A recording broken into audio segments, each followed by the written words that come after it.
use the same techniques, sir? You what? Do you use the same technique for speaking, sir?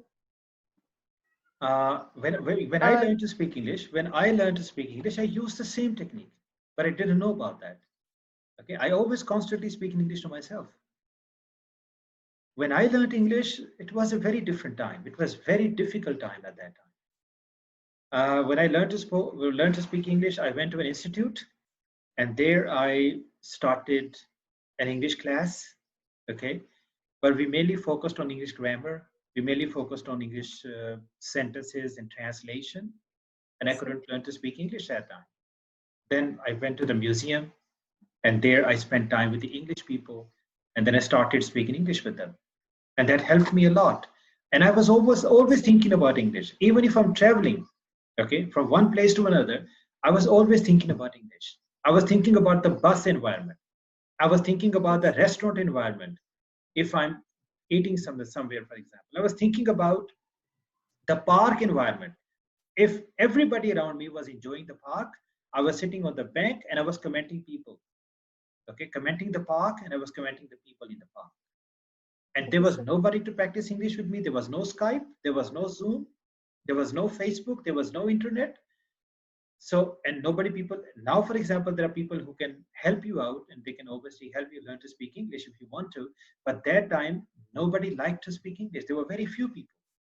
And I didn't have a chance to speak people. So what did I do? I always started speaking to myself. Okay. And this is basically thinking English all about. Because it doesn't require time. You're doing your kitchen, for example, and you can still think about English. You can say, what am I doing? I'm standing in the kitchen. I'm making tea. I'm making tea for my father. My father is about to go to his work, and he's getting late, and he's constantly calling me, and I need to do it very quickly. Okay, afterwards, what will happen? I'll go to my father, serve him the tea, and then my father will go to work. Even if this is not the real situation, you can create this situation in your mind.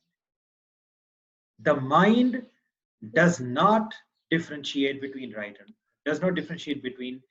true and false information. Okay, the mind does not differentiate between true and false information. The mind starts believing what is right, and the mind starts believing what is wrong.